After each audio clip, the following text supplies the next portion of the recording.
Regresamos entonces, continuamos en directo a través de Telemedellín y a través de streaming. Pueden sintonizar la señal a través de la página del festival y conversar con nosotros a través de numeral Festival Gabo, también a través de www.telemedellin.tv. Comenzamos con la categoría Innovación, ya están con nosotros los tres finalistas, van a conversar con Germán Rey, que como les decía es jurado y miembro también del Consejo Rector del Premio Gabo en esta y en otras oportunidades. Bienvenido, Germán. Muy bien, muchas gracias. Ayer en el Consejo Rector del Premio decíamos que estar en esta categoría de innovación era como si tuviésemos una casa en que podríamos abrir las ventanas para ver los paisajes nuevos, las ideas nuevas, el tipo de experiencias que recorren toda América Latina. Pero la experiencia de la mañana nos ha dicho que también hay ventanas que son textos, que son imágenes, que son cobertura, es decir, son las ventanas del premio. A esta categoría se presentaron 156 trabajos. De esos 156 trabajos, el jurado final, recuerden ustedes que este premio tiene varios jurados de selección. A los jurados finales que fuimos Ramón Salavarría de España, Gideon Lichfield del Reino Unido y yo, nos entregaron 25 trabajos. Pero hay una suerte de costumbre en este premio y es que los jurados finales podemos eventualmente mirar cualquiera de los trabajos que se hayan presentado y que incluso no hayan llegado a la selección final. Voy a hacerles una infidencia porque como son periodistas necesitan algunas infidencias y decirle que sucedió con un caso que no mencionaré, de que ingresó después de estar por fuera de la selección. Bien, de los 125 casos, 150 casos, o más precisamente 156, entonces miramos 25. De los 25, el jurado seleccionó 10 y de los 10, finalmente, el jurado seleccionó 3. Esos son los 3 mejores que en concepto del jurado están hoy aquí en Medellín. Pero habría que anotar algunas cosas muy rápidamente acerca de lo que encontramos en este grupo de 156. Encontramos proyectos, encontramos que casi todas estas experiencias son experiencias de colectivos, de grupos de periodistas. Encontramos que se están trabajando temas centrales, no solamente para el continente y España y Portugal y la comunidad hispana de los Estados Unidos, sino que son temas que inmediatamente conectan con temas globales, con temas planetarios. Cada uno de los temas aquí representados, ya sea el secuestro y los derechos humanos y la afección de la vida y del ejercicio del periodismo en México, ya sea el problema terrible que tienen todos estos países en este momento de la minería extractiva y de los desastres de esa minería en la vida de nuestros países, o ya sea el problema monumental de la gran industria farmacéutica y los efectos que esa industria farmacéutica está teniendo realmente en la vida cotidiana de los latinoamericanos. Muy bien, esas son algunas características vamos a comenzar el recorrido por los 3 videos. Primero, entonces, el de Mireia Belmonte. Eva Belmonte.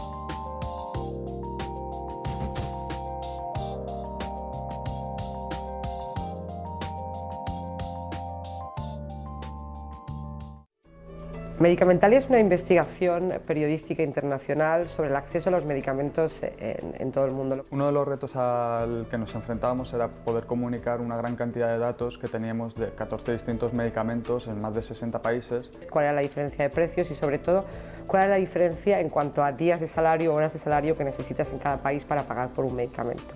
La idea surgió porque habíamos visto muchos casos concretos con una medicina en los que se hablaba en prensa, se hacían noticias sobre cómo el precio elevado afectaba al acceso a ese medicamento. El principal escollo que encontramos fue comparar e introducir estos datos en una misma base de datos de diferentes sistemas sanitarios nacionales diferentes. Medicamentalia, además, es un proyecto distinto al periodismo tradicional porque está hecho desde una organización sin ánimo de lucro, porque todo su contenido, la metodología, el detalle, todos los datos, los artículos, los vídeos, las imágenes y al final la creación de esa web bilingüe.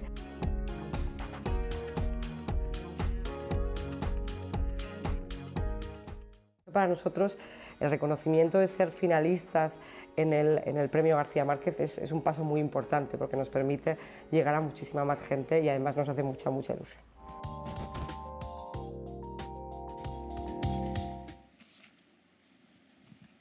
Muy bien, el equipo de Eva Belmonte también tiene otros periodistas como Miguel Ángel Gavilanes, David Cabo Calderón, Raúl Díaz Poblete, Antonio Villarreal y fue promocionado y divulgado por la Fundación Cibio en España.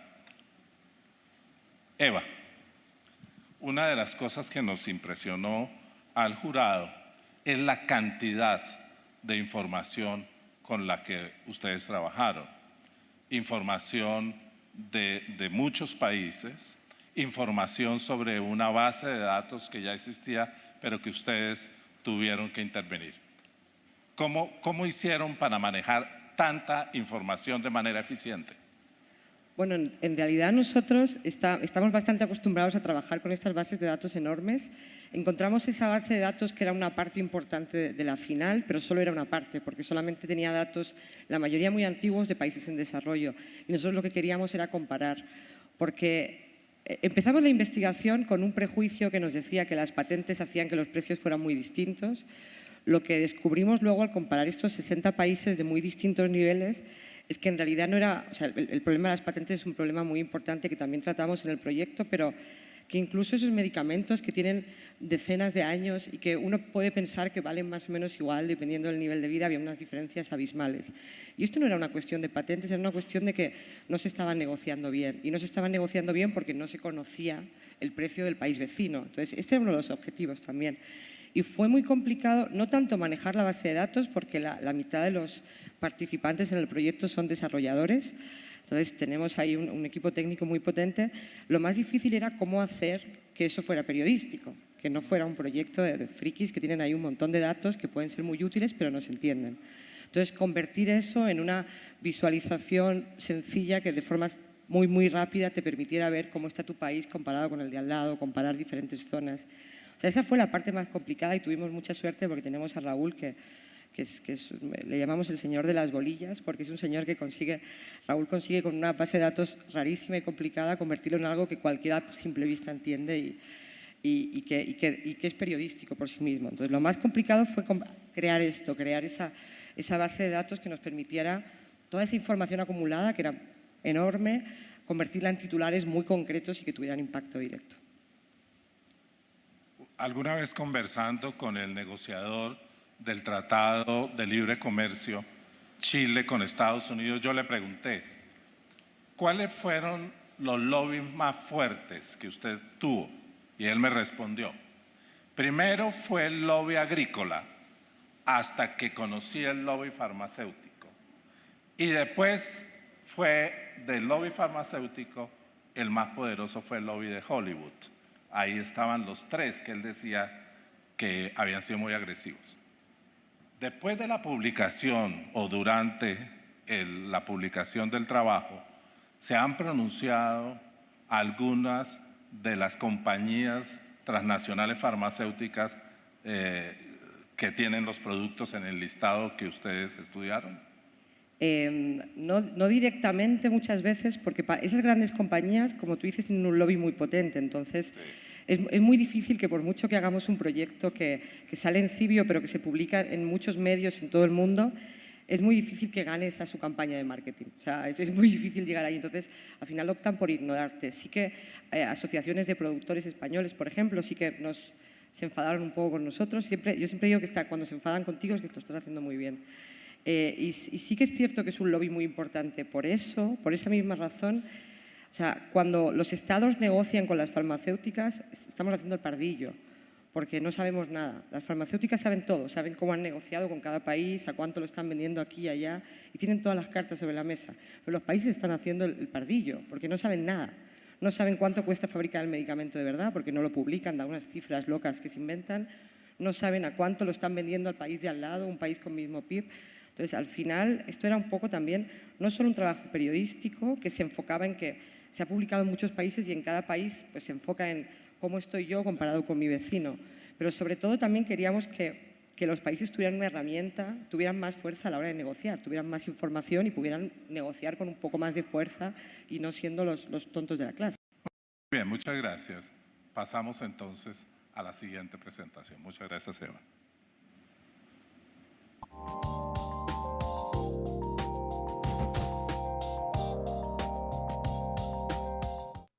El secuestro número 16 fue el mío.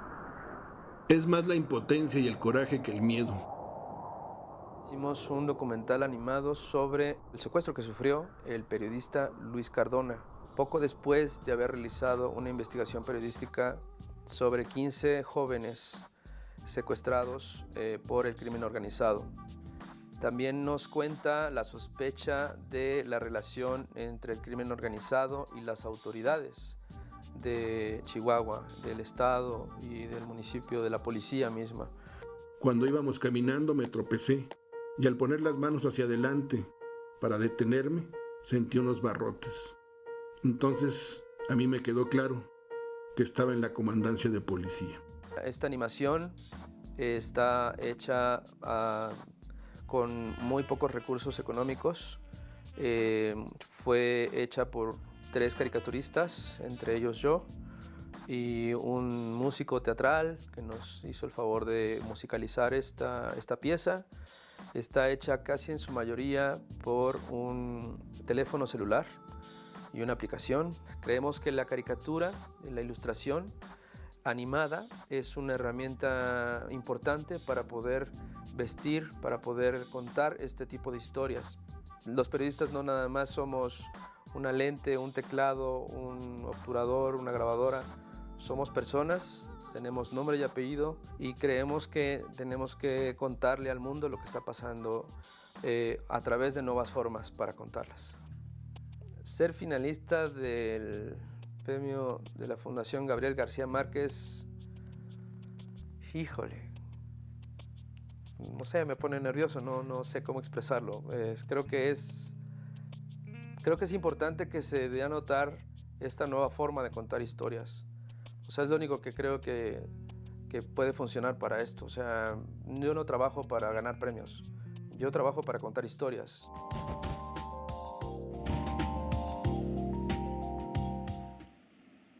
Muy bien, yo creo que ese híjole puede ser uno de los lemas del premio Gabo. El trabajo fue hecho por Rafael Pineda y Leopoldo Hernández y fue publicado por Pie de Página de México. Precisamente uno de los puntos que, Rafael, que destacamos, que nos llamó la atención en el jurado, en la última deliberación, fue el hecho de que mientras teníamos trabajos muy sofisticados, con plataformas, desarrolladores, ingeniería, bases de datos, etcétera, ustedes estuvieran trabajando con animación, caricatura, es decir, con un medio relativamente sencillo, pero que tiene muchas exigencias, digamos, técnicas y estéticas. ¿Por qué escogieron, aunque ya lo dices un poco en el video, por qué escogieron trabajar con animación este tema? Bueno, ahora sí como serendipia, fue un descubrimiento al darnos cuenta de que primero quería contarla con una novela gráfica. Yo soy caricaturista desde hace 20 años y tenía siempre la intención de algún día hacer una novela gráfica, de contar historias a través de la novela gráfica. Pero también me di cuenta que iba a ser un desafío mayor. Yo ya tenía mucho tiempo queriendo hacer también animación. Fue a través de otros colegas caricaturistas que estaban empezando a fotografiarse a través de una aplicación del teléfono para hacer un time-lapse, que podíamos dibujar, poníamos el teléfono encima de la lamparita y empezábamos a dibujar. Entonces cada 10 segundos tomábamos una foto. De repente me di cuenta que se podía hacer una animación y que podíamos enseñarle a los chavos a hacer caricatura en 1 minuto, lo que nos tardamos regularmente 2 horas en dibujar. Entonces fue ahí cuando empecé a ver que se podía hacer animación con una aplicación del teléfono. Y en ese momento lo vi sencillo. Tengo un grave problema que todo lo que veo me parece sencillo y en el camino me doy cuenta que es una total equivocación. Y fue a través de equivocaciones que fuimos haciendo esta animación, porque primero empecé, cuando conocí a Luis, dije yo quiero contar esta historia y a través de como sea. Cuando decidí hacer la animación, empecé a hacer la animación yo solo, grave error, como si fueran piezas de rompecabezas, así separadas una por una. Después de todo lo que nos contó, yo quería tratar de contar de manera no tan estricta.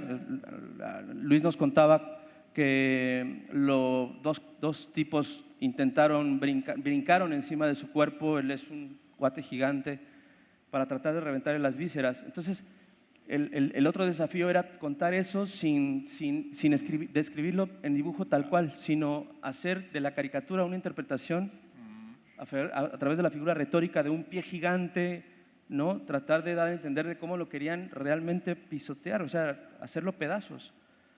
Fueron muchísimos retos, o sea, de encontrar que a través de la animación, a través del dibujo, a través de la paciencia, a través de esta pequeña aplicación, a través de convencer a los demás, de pagarles un poquito semanalmente, lo que sea, para poder seguir trabajando, pasar noches enteras y de hacer esto fue, por ejemplo, se ven hasta los hoyitos de las hojas y todo. Fue encontrarme, te digo, a través de equivocaciones, de errores, varios, que podíamos contar una historia. Después de ver un documental de Michel Gondry sobre Noam Chomsky y me di cuenta cómo lo hizo, fue a que se le notaban, el diurex se notaba y todo eso, dije, ¿por qué no podemos ya no había pretexto para no contar esta historia? Usé los muñecos de mis hijos, de mi hijo, usé el papel primero que encontré todo lo posible. Te digo, fue recortes de papel también, o sea, fue a través del error. Como logramos contar esta historia, ¿no? Muy bien, vamos entonces a la tercera finalista, por favor.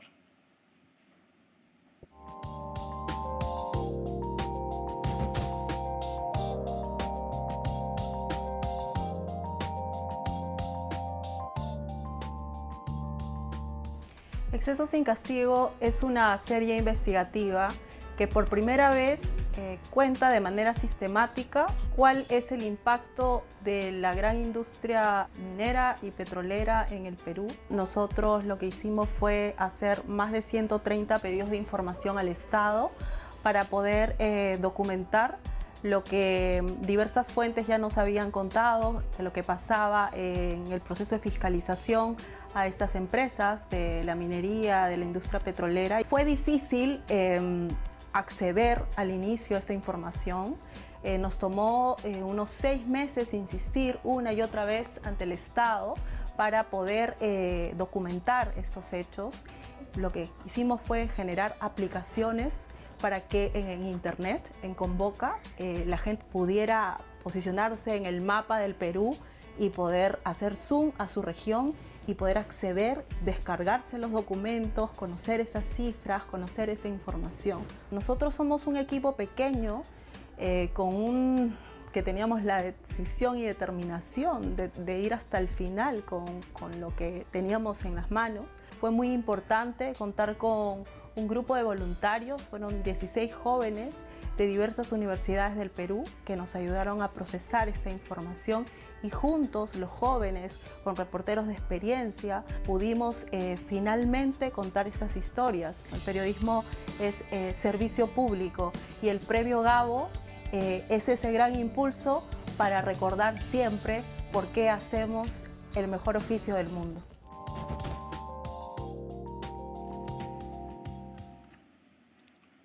Muy bien, este trabajo, Exceso sin Castigo, lo lideró Milagros Salazar, que está aquí, pero acompañada, entre otros, de Esteban Valle Riestra, Aramis Castro, Gabriela Flores, Melanie Beteta, Víctor Amaya y Melissa Chávez, y fue desarrollado y publicado por Convoca.p del Perú. Bueno, entre las cosas que nos llamó la atención de tu trabajo es la cantidad, primero, de documentos que tuvieron que analizar, cerca de 3.000 documentos, pero sobre todo las peticiones que tuvieron que presentar al Estado para que les diera la información. ¿Les resultó difícil esa tarea y por qué les resultó difícil en caso de que resultara? Sí. Bueno, muchísimas gracias por la pregunta. Estoy muy contenta de estar aquí en nombre de mi equipo. Fue difícil en principio porque en Perú existe la ley de transparencia y acceso a la información, pero necesitas hacer un buen pedido para que finalmente puedas obtener los documentos. Y esos documentos, digamos que son, que sabes que existen porque hablaste con gente de adentro, con expertos, con fuentes humanas y que te dicen que adentro, en tal ministerio, en tal organización, en tal institución, esos documentos existen, están y hay que pedirlos. Entonces, en Exceso sin Castigo, esto es una serie de reportajes que muestra el lado oculto de la fiscalización ambiental en la gran minería y la industria petrolera, y los patrones de incumplimiento a las obligaciones ambientales que tenían estas compañías. Es decir, cuál es la infracción más repetida, en qué lugar, cuáles, porque digamos, hay un centenar de compañías, por ejemplo, en la gran minería, pero había que ver quiénes son aquellas para no generalizar.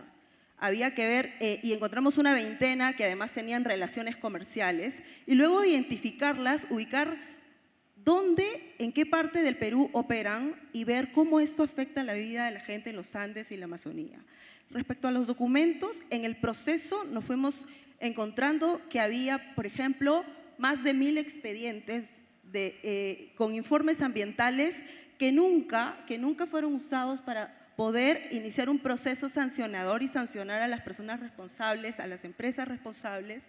Estamos hablando de derrames de petróleo, estamos hablando de afectación que los propios inspectores del Estado recogían en los documentos y que estaban en cajas de cartón.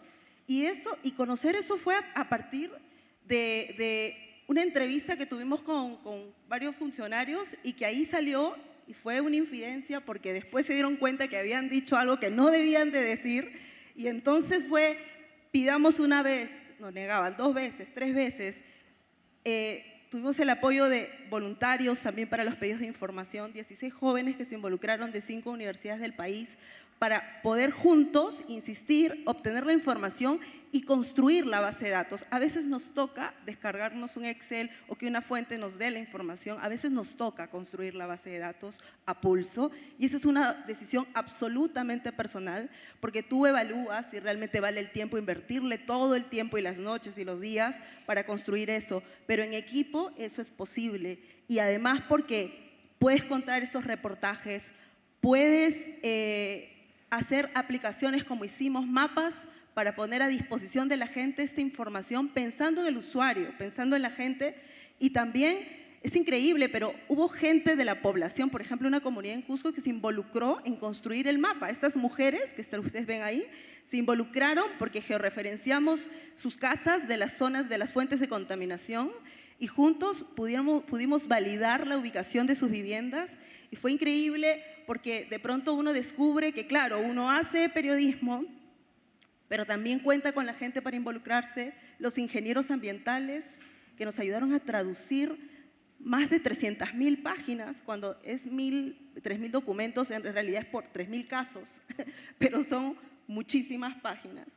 Y luego, en realidad, la semana pasada fue una sorpresa para mí tremenda, que un congresista haya incluido los hallazgos de la investigación como sustento para derogar una norma que perdonaba las multas y las reducía. Nosotros llegamos a calcular cuánto era en dinero, y también el impacto de que investigadores incluyan en sus libros los hallazgos de la investigación. Eso es como, de pronto uno no sabe que eso va a tener como ese impacto y va a ser útil para la academia, para diversos públicos. Y creo que en el proceso fuimos rediseñándonos rápidamente para poder identificar lo que las audiencias reconocían y aplicarlo constantemente. Son más de 12 reportajes, 4 especiales multimedia, 1 año y medio publicando hasta hoy. Muy bien, muchas gracias a los 3 finalistas de esta categoría. Abrimos entonces las preguntas. A ver, aquí hay una. Aquí.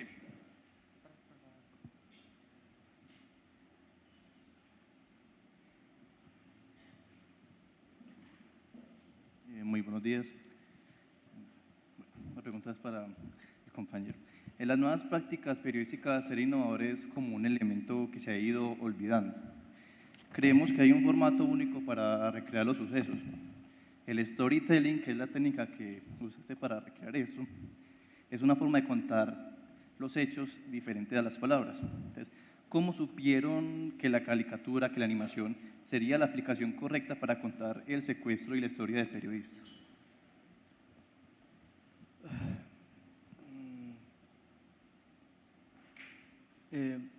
Pues fue, te digo, fue el día que yo conocí a Luis Cardona en una fiesta, me contó su historia y nos pusimos a chillar. Teníamos un mezcal también ahí. Entonces fue como de decidir contar su historia, primero que nada, porque tenía muy poco tiempo que le había pasado esto, y yo le dije, a través de la animación podría yo, o de la novela o gráfica, podría yo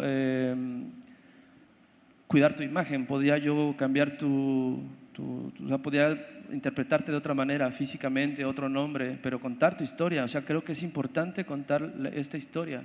O sea, te dejaron vivo y nos estás contando esto, creo que no hay, o sea, creo que se debe de saber lo que te pasó, cómo te pasó y lo que tú quieras contarnos. Esto es un resumen de 1 hora y media en el que lo pusimos frente a la cámara y lo dejamos decir lo que él quería decir. O sea, ni siquiera manipulamos, no fue entrevista, fue dime lo que quieres que cuente. Y se tardó como 1 hora y media y eso había que resumirlo porque técnicamente iba a ser imposible que yo hiciera algo así, contar exactamente todo lo que nos contó, que de por sí era poco. O sea, imagínate, fue un secuestro express, fue de 4 o 5 horas. O sea,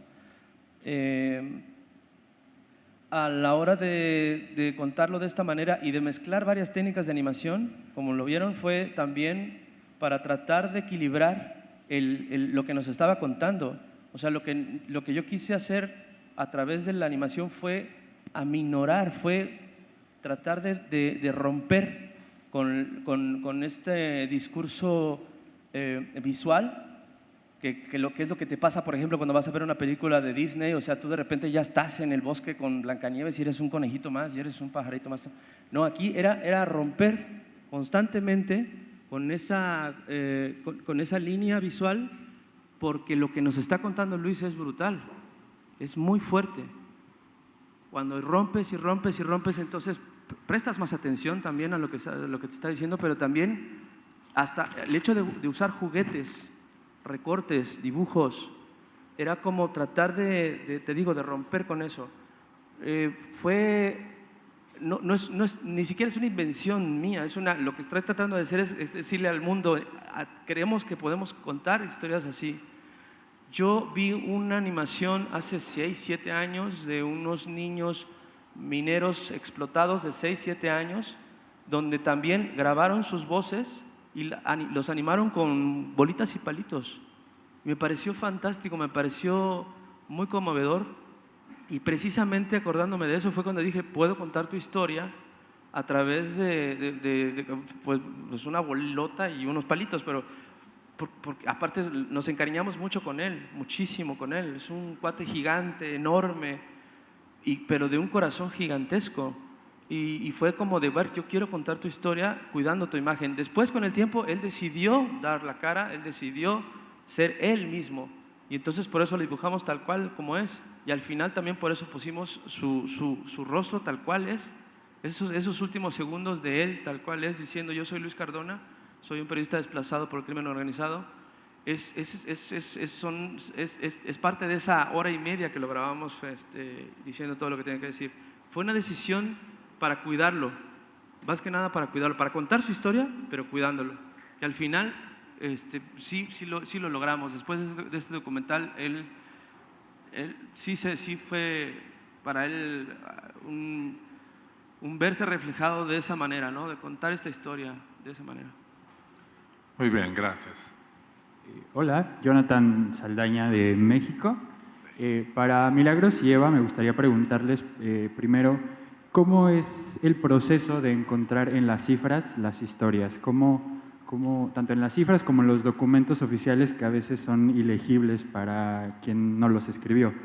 Y en el caso de Rafael, en México se vive un clima de violencia extremo, sobre todo en el caso de los periodistas desaparecidos en Veracruz y en diferentes partes de la República. ¿Qué sucede cuando el periodista se vuelve nuestra fuente directa y la noticia de las historias? Gracias. Al final, para encontrar historias en los datos, porque los datos son muy aburridos y no sirven para nada, la única forma es acostumbrar al ojo. Y pasa igual con los documentos oficiales. Nosotros trabajamos mucho leyendo a fondo el detalle de cada contrato público que se concede en España para ver si alguien se ha saltado la ley o este es el primo de alguien que le dieron un contrato mal.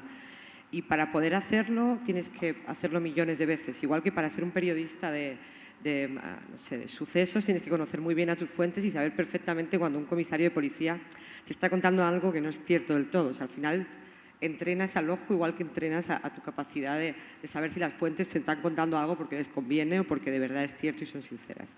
O sea, es un poco entreno. Y es la única manera, porque si no, no es periodismo, es una base de datos y unas bolas de colores que se mueven. O sea, la única manera de hacer periodismo basado en datos es encontrar historias como hace el periodismo tradicional. A ver, en principio quiero decir que yo vengo de los medios tradicionales y yo descubrí el mundo de los datos y las bases de datos en el 2011, gracias a Yanina Cegnini. Y yo me enamoré del trabajo de las bases de datos cuando descubrí que yo podía aplicar aquello que había aprendido en la calle, reporteando, entrevistando gente, escuchando, yendo al lugar de los hechos, y entendí que cuando podía tener otros ojos para entrevistar a esa base de datos, desde el conocimiento, desde el entendimiento de ese fenómeno que me está interesando dar cuenta al mundo, para dar explicaciones a las audiencias, para encontrar historias ahí. Entonces, que hay un archivo con muchos datos y tus ojos no están entrenados para poder identificarlos, si no hay un conocimiento de quién hace esa base de datos, si te tocó hacer, digamos, te ha costado a pulso comprenderlo, y te tienes que aliar no solo con los programadores, sino también con gente que conoce el tema. En este caso nuestro fue ingenieros ambientales. Y también es es como, mira, una hoja de cálculo, como la posibilidad de ver cómo funciona algo, un conjunto, y después es como hacerle el zoom a algo para encontrar explicaciones y que cada información tiene como el peso gravitante, ¿no? Y entonces las piezas del rompecabezas, esta pieza es así, y si hace zoom, se ve quiénes son esas personas, hablar con ellos y se hace lo que siempre sabemos hacer los periodistas, ¿no? Ahora, hay formas de poder, digamos, hay manuales, después te puedo alcanzar de cómo entrevistar una base de datos, qué preguntar, rankings, ver la media, ver varias cosas para poder ir entendiendo, ¿no? Y encontrarle un valor ahí. Pero finalmente aquí lo importante es reportear, es contar la historia, saber el tema y después va a tener un sentido esa hoja de cálculo. Si no, es como, no se comprende. Y sobre los documentos, mira, de hecho, en los documentos también son aburridos, complicados de entender y en efecto, para hacer incluso las aplicaciones tuvimos que, para saber cómo traducir en un lenguaje sencillo, porque todo el tiempo estamos así. Es como, siempre hago el ejercicio, ¿cómo cuento esto en una frase? Y de ahí ya. Y ahí fue que para las aplicaciones los ingenieros ambientales nos decían, mira, esta evidencia de infracción que encontró podría decirse de esta manera. Y entonces él decía, y le decía, no, pero es muy complicado, no lo va a entender. A ver, de nuevo, y así, y así, y así, de modo tal que no se sienta, que no se pierda obviamente la esencia, ¿no? Pero sí tienes que buscarte aliados, varias horas de trabajo, y lo que te va a guiar es la pasión y la determinación de querer hacer las cosas. Más preguntas, por favor. Buenos días. Primero que todo, agradecerles a todos. Quería responderte rápido. Me parece lamentable que los periodistas tengamos que ser noticia, pero es que cuando estamos viendo cómo nos están cazando, matando, persiguiendo, torturando, creo que se tiene que saber. Creo que los periodistas tenemos un papel muy importante en la sociedad porque llevamos algo que es un bien común, que es la información, y esa información es indispensable para la toma de decisiones. Me parece lamentable que se esté persiguiendo al mensajero de esa manera y se le esté matando. Eso no queda a nosotros, sino hay que contarlo. Muy bien, disculpe. Por favor. Buenos días, mi nombre es Guillermo Morales, un ciudadano de a pie de esta bella ciudad, la misma de ustedes. Agradecerles primero que todo su asistencia. Mi pregunta es para Milagros. Casualmente estoy leyendo ahora el libro 5 esquinas de Vargas Llosa, donde, entre otras cosas, resalta la importancia de la prensa amarillista en la época de Alberto Fujimori en el Perú. Mi pregunta es en relación con el tipo de trabajo que usted está haciendo, donde se está cambiando con esa tendencia, mostrando un periodismo serio, denunciando, tratando de cambiar esa tendencia. ¿Qué tan cierto es ese cambio en relación con la cotidianidad hoy en el Perú? ¿O sigue siendo tan fuerte ese periodismo amarillista que en algún momento gobernó o fue el que fue prioritario en esa época de Alberto Fujimori? Gracias. Mira, yo soy convencida que este es el mejor momento para hacer periodismo, a pesar de las crisis de contenidos y todo lo que viene con el Internet, porque viene para cosas buenas, para cosas malas también, que se generan, porque también está claro que hay un doble estándar de lo que está a veces en el papel y lo que está en el Internet, de algunos medios. Pero relacionado a Perú, yo tengo mucha esperanza en el periodismo que se está haciendo ahora en Perú. Hay 3 medios digitales que están haciendo periodismo de investigación. El pionero fue IDL Reporteros, dirigido por Gustavo Gorriti. Está también Ojo Público, está Convoca, que es el medio que yo dirijo. Y la verdad, lo que está pasando es que generamos alianzas, por ejemplo en el caso de Convoca, con los grandes medios para salir en simultáneo, y también veo que hay esfuerzos individuales dentro de esos medios de periodistas que se están interesando también por emprender cosas diferentes, hacer cosas diferentes. Y la otra prensa siempre va a haber. O sea, eso no lo vamos a poder, digamos, decir, ya no existe, ¿no? Pero, sin embargo, si somos más interesados en apuntar a ese camino de que el periodismo tenga trascendencia y que no pase, la vida de la gente pase por un lado, el periodismo por el otro, entonces creo que se puede generar un movimiento interesante.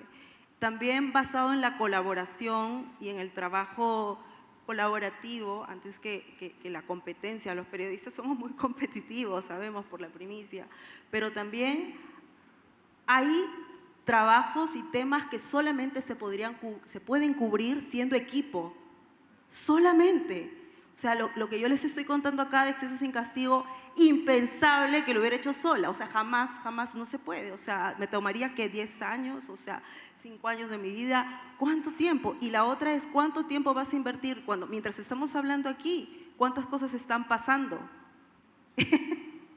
Y que pueden dar en este momento, ¿no?, materia para reportear y contarla. Entonces, yo creo que siempre esa prensa va a haber, pero que podemos ser más del otro lado para entusiasmarlos y para hacerles ver otras posibilidades juntos, ¿sí? Eso creo. ¿Otra pregunta? Sí, Gustavo Castaño, para Rafael Pineda. Esa técnica que utilizaste contando tu historia, perdón, ¿me escucha? La técnica que utilizaste para al contar tu historia es una técnica que por primera vez la sabes aprovechar. ¿Eso va a seguir ocurriendo en tu vida profesional como periodista? ¿Quién te asesoró para lograr un resultado tan óptimo? Por lo que uno ve es un resultado de muy buena calidad. ¿Qué fue el equipo de colaboradores o de dónde sacaste como la inspiración desde el punto de vista de la técnica animada? Soy caricaturista y me gusta trabajar y pensar en imágenes. De hecho, por eso a veces tengo dificultades para poder hacer un enunciado con sujeto y predicado. O sea, tengo dificultades para hablar, se los juro. Y ya lo habrán notado muchos. Es como me puedo expresar mejor a través del dibujo, a través de la caricatura. Y ya había trabajado en animación muy sencilla durante 5 años en la revista Proceso en México, en la página de internet, pero de manera paupérrima, ¿no? No sabía hacer nada de animación. De hecho, nadie de los que hicimos este documental había hecho jamás una animación en stop motion o en rotoscopy. Fue a través de ver yo soy fan del cine y de la animación desde hace muchos años y me encanta ver las animaciones de las escuelas de Rusia, de Toronto, de Francia, hasta las gringas, ¿no? Que es una industria increíble y grandísima, pero me gusta más el trabajo de autor, de Svang Mayer, de los rusos, de los chavos que están saliendo de las carreras de animación. Y siempre he tenido esa inquietud de querer ser animador, ¿no? Durante toda la vida yo he querido hacer muchas cosas y una de ellas ha sido esa, la de ser animador, de hacer películas animadas. Y eso nació cuando yo vi la película de las trillizas de Belleville, por ejemplo, y vi que me salí enamorado de esa manera de dibujar y de esa manera de hacer animación. Creo que es una técnica maravillosa para comunicarse y sobre todo de la posibilidad de poder interpretar la realidad a través de la caricatura, a través de la exageración, a través de las figuras retóricas del lenguaje en el dibujo. Y lo encontré como una manera de ilustrar la realidad de manera más poética posible. O sea, esa es la única. Sí quiero hacer esto más. Estamos haciendo ahorita un video musical animado de un grupo de punk que tiene una letra súper en contra del presidente de México y de su esposa y de las autoridades. Y también estamos haciendo otra sobre Nestora Salgado, que fue presa injustamente por defender a su pueblo contra el narcotráfico. Y también pensamos hacer la de periodistas asesinados. Tenemos grabaciones de sus voces así, diciendo cosas fuertes y precisamente con esta técnica es la que queremos darle imagen a lo que nos ha dicho. Eso es lo que queremos hacer con Sacalepunta. Sacalepunta Producciones Animaciones es un colectivo de talentos, de gente que va, viene, que aporta con especie, con talento, con equipo. Hay que pagarles, sin duda alguna, y eso lo hacemos a través de mi trabajo como caricaturista, pero estamos convencidos de que solo así, en colectivo y a través de talentos, en conjunto, podemos hacer estas animaciones. Muy bien, yo creo que tenemos tiempo para unas 2 preguntas, por favor. Sí. Buenas tardes, mi nombre es Jorge León. Tengo una pregunta en el campo farmacéutico para Eva. Tengo el caso de un producto que se llama Socor, que en España cuesta 500 pesos, equivalente a su moneda, para la misma dosis de principio activo y aquí cuesta 10.000. ¿Usted compartiría mi opinión de que la industria farmacéutica internacional es una mafia? Perdón, Eva, un momentico. En el estudio, perdón, en el trabajo que presentaron el grupo de la Fundación Cibio, además de la comparación que hacen de los precios de los medicamentos en diferentes países, hacen después un análisis ya más específico de lo que sucede en Brasil y en Ghana, en África. Pero también agregan un hecho interesantísimo y es que calculan cuál puede ser el porcentaje con relación a lo que gana una persona promedio en los países de ese medicamento. Por favor. Sí, justo iba a decir eso ya está dicho, pero sí, o sea, nosotros, yo no, al final no voy a calificarles de ninguna manera, pero sí que creo, y el objetivo de este proyecto era un poco, creo que el sistema es tremendamente injusto, que es un sistema en el que las reglas las pusieron ellos y estamos todos jugando y nadie mueve un dedo. Nosotros fuimos a Brasil porque en 2007 ellos aprobaron una licencia obligatoria una licencia compulsoria para suprimir una patente que había sobre un antirretroviral que era importantísimo para el país.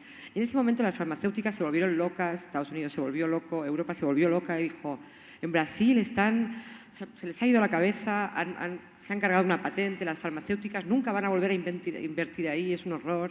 Consiguieron que se abaratara muchísimo porque ellos empezaron a fabricar el antirretroviral y nosotros fuimos a Brasil 7 años después para ver qué había pasado, si de verdad el país había entrado en un caos, si habían camiones ardiendo por la calle y nadie tenía medicamentos, y en realidad no había ocurrido nada. La inversión en las farmacéuticas había ido creciendo en los años posteriores.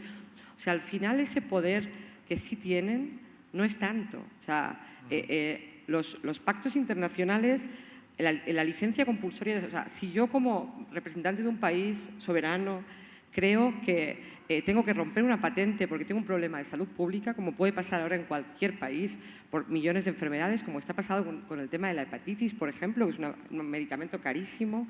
Si yo creo que tengo un problema de salud pública, tengo base legal para romper una patente, porque lo dicen los acuerdos internacionales, porque nadie usa esa parte de los acuerdos internacionales, porque ningún país se atreve a decir, no, mira, hasta aquí. O sea, te rompo la patente, voy a fabricar yo este medicamento porque tengo un problema de salud pública. Porque se hizo en Brasil y no pasó absolutamente nada. Se quedaron en amenazas y no pasó en nada. Entonces es un sistema tremendamente injusto. Y es injusto por esto que comentaba, que es lo que más me enrabieta, porque ellos dicen, me ha costado 1.000 millones de millones hacer este medicamento, hay que creerles y hay que pagar lo que ellos pidan. O sea, a ver un momento. ¿En qué industria pasa esto? ¿En qué industria estamos todos sometidos a pagar lo que un grupo que es parte en esa negociación dice? Y luego lo que comentaba Germán, nosotros no queríamos decir, mira lo que cuesta aquí, lo que cuesta allá. Queríamos comparar cuántos días de trabajo costaba un medicamento. Y entre las cosas más dispares, ahora comentabas este caso y es muy, muy llamativo, había muchos tipos de medicamentos que eran muy dispares, pero seguro que conocéis el medicamento para el asma, el inhalador del asma, que es súper habitual. O sea, en la mayoría de países europeos que analizamos, tú necesitabas trabajar como 1 hora para comprarlo y te duraba todo el mes. En muchos países necesitabas trabajar 21 días. Eran 21 días de salario para comprar un inhalador para el asma. Imagínate que tengas 2 niños con asma, a ver qué haces. Quiero decir, queríamos centrarlo en eso porque al final, si no, los datos no son personales. Queríamos decirle a la gente cuántos días necesitas tú y tu vecino del país de al lado para comprar un medicamento concreto y no solo hablar de precios en abstracto porque es mucho más complicado y entra más en el tema de la macroeconomía. Muy bien, muchas gracias. Lamento mucho, parece que hay tiempo de televisión y estamos exactamente sobre el tiempo. La primera ocasión en que nos reunimos en México para hablar sobre este premio, alguien le hizo una pregunta directa a Gabriel García Márquez. Le preguntó, ¿qué es una crónica? Y él respondió como una centella, como un rayo rapidísimo, y dijo, una crónica es un cuento que es verdad. Y lo que me ha entusiasmado, además del trabajo excelente de estos 3 periodistas latinoamericanos es que no hablan de sitio web o de desarrolladores. Esto es importante, por supuesto.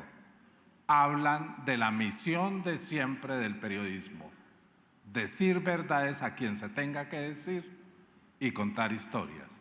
Son unos grandes periodistas los que tenemos aquí. Muchas gracias. Gracias a Germán, también a Rafael, a Milagros y a Eva, 3 de los finalistas en la categoría Innovación.